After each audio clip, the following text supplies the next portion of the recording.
Garantinli qog'oz. Pult o'rnatilish to'g'risida, ishlatilish to'g'risida qo'llanma bor ekan. Pultiniki bor. Yaxshi chiqqan ekan. Boshlanish video jarayonida men beradigan savollarim bor. Misol, ushbu issiq havo pardasi asosan qaysi obyektlarga mo'ljallangan? Aslida bu savdo obyektlariga, magazinlarga, Magazin, xo'p. do'konlarga, misol uchun banisalarning kirish qabulxonasiga qo'ysa bo'ladi. Targoviy sentrlarga qo'ysa bo'ladimi? Targoviy sentrga ham qo'ysa bo'ladi. Ofis targoviy sentr. Ofislarga, kirdi chiqdi joylarga qo'ysa bo'ladi. Tushundim. Bu ko'proq savdo obyektlari uchun joylash mo'ljallanganmi yoki sanoat sohasi uchunmi? Ko'proq savdo uchun. Savdoga mo'ljallangan. Bir ikkita ma'lumotlarga ko'ra men eshitdim, aptekalarda misol dori-darmonlarga lishniy qanaqadir temperatura havo o'tkazmaslik uchun mana shu zo'r bitta yechim deb eshitdim. Shu to'g'rimi? Xuddi shunaqa. Servis muhandisi sifatida siz birinchi navbatda nimaga e'tibor beryapsiz mana shu ochganingizda? Birinchi o'rinda buni korpusiga ahamiyat beramiz. Chunki bu qizdiriladi, ichida teni bor, elektrический. Ten ishlagan paytda har xil noxush hidlar chiqishi kerak emas. Korpus eri figurasini, ko'rinishini yo'qotish kerak emas. O'shaning uchun birinchi o'rinda korpusga ahamiyat beriladi. Mana shu sborka sifatiga qarab turib, qurilma mana shu issiq havo pardasi byudjetniymi yoki sifatli ekanini darhol bilish mumkinmi? Mumkin. Nimaga qarab? Yig'ilishiga, ketma-ketligiga, joylashishiga, misol uchun mana havo chiqishi, ichki havo berish ventilyatorlari, parrelari, devorga qotirish, eshikning tepasiga qotirish bo'yicha krepleniyalariga ahamiyat berib, byudjetniy hisoblanadi. Hozir ochmasimizdan turib bitta oxirgi savolim qoldi. Korpus va mahkamlash qismlari qanchalik sifatli bajarilgan?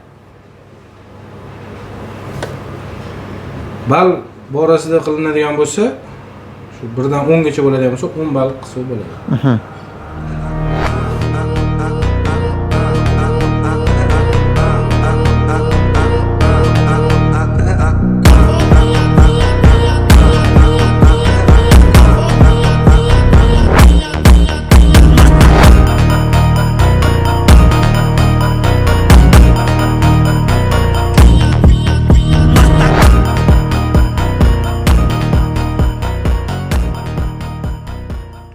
Xo'p, isitish elementiga keladigan bo'lsak, tajribangizdan endi turli xil elementlarni ko'rgansiz. Bu haqida nima deya olasiz? Bu hozirgi kunda eng ishonchli bo'layotgan isitish elementi hisoblanadi tenlarning ichida. Ham uzoq muddat xizmat qiladi. Kuyib qolish, buzilish, bu narsalar kamroq bu tenda. Boshqa tenga nisbatan. Misol ichki simlari va ulanishlari sifati qanaqa darajada? Bunga ham ball jihatdan beradigan bo'lsak, 10 ballgacha bera olamiz bemalol. Simlar ulanishiga. Ya'ni как servis mutaxassisi bo'lib turib, erta-indin shuni ochib, ichida ish jarayoni bo'ladigan bo'lsa, siz uchun oson. Juda oson. Oson, sodda qilib yig'ilgan bular. Misol noma'lum bir brendlar bilan solishtirganda ishonchlikka farq bormi? Ancha farqi bor. Boshqa brendga nisbatan buni ishonchliligida farq shundaki, bu eng sodda variant hisoblanadi. Oddiyroq, ertaga servis xizmat ko'rsatganda ham, ishlash jarayonida ham, o'rnatishda ham eng oson hisoblanadi bunisi. Buni ham pulti ham oson, ham soddaroq ishlangan.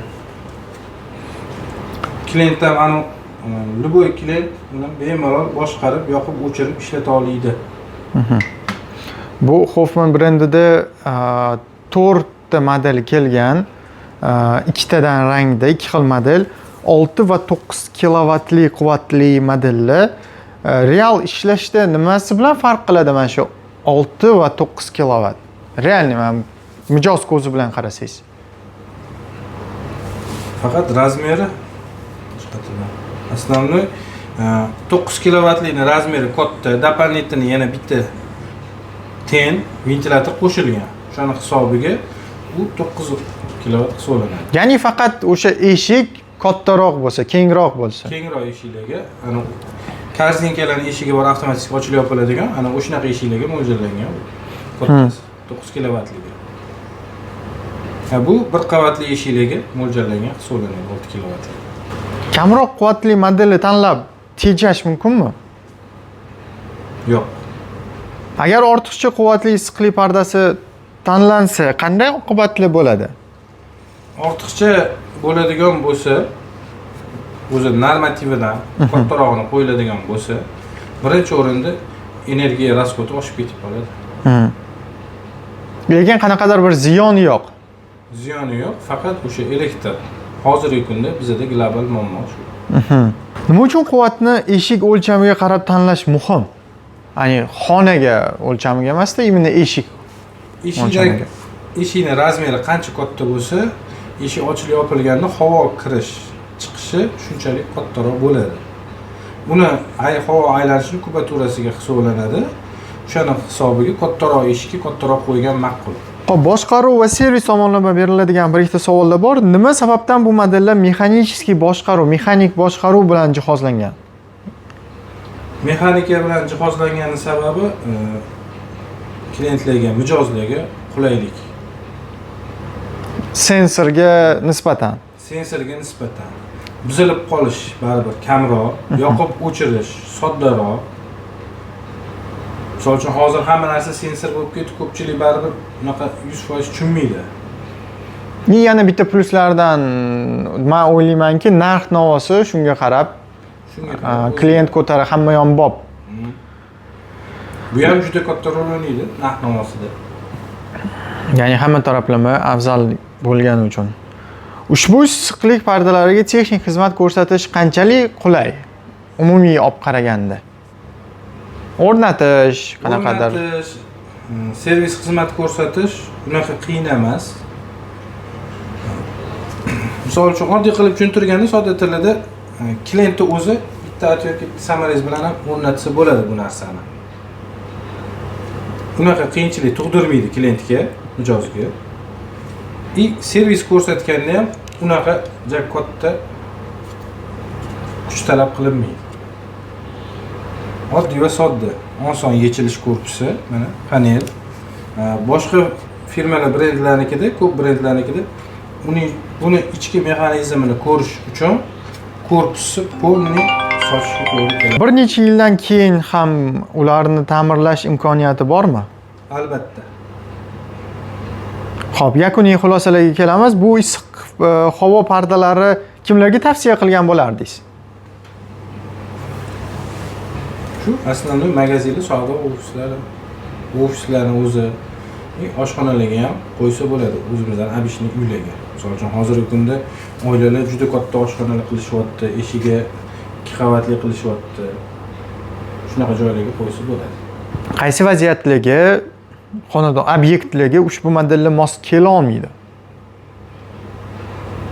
Sanoat zonalariga to'g'ri kelmaydi bu aslida. Shu qolgan ko'p joylarga o'rnatsa bo'ladi. O'rnatib berganingizdan keyin bu savol yozilmagan, o'zimdan hozir chiqdi. Klient uyda, xonadonda yoki qanaqadir bir do'kon, aptekada ishlatayotganda nimasiga har kun e'tibor berib, buni zapravka qilish kerakmi, bu joyini artib turish kerakmi yoki misol mana tepada chang yig'iladigan joylari bor, misol konditsionerni o'zini ham filtrlarini tozalab turish kerak bo'ladi. Shunga bu issiq havo pardasiga qattiq nimalarga e'tibor berish kerak? Birinchi o'rinda mana shu tepa qismi buni o'rnatilganda bu joy tepa qismi bo'ladi. Mana shu tez-tez artib changini tozalab turish kerak bo'ladi. Chunki betdan o'tgan chang tenga tushadi. Tenni qiziganning hisobiga har xil hid berish ehtimoli bor xonaga. Yaxshi ma'lumot bo'ldi. Oxirgi savol, Hoffman issiq havo pardalarining asosiy ustunligini ikki so'z bilan ayta olasizmi? Afzalligi o'rnatishda o'ziga servis xizmat ko'rsatishda ishlatish funksiyalari soddaligida qulay deb bildim. O'zingizga olgan bo'larmidingiz? Albatta. Sizga rahmat. Ushbu videomizni YouTube kanalimizga joylaymiz. Mijozlarga tavsiya beramiz o'tib ko'rishligi uchun.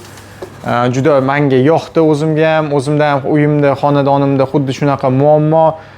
Nimadir qovurilsa balkonda, oshxonada srazu hidi o'tadi, kuxnyaga o'tirib bo'lmaydi, lekin hozir aytganingizdek shu narsani men o'ylab ko'rdim.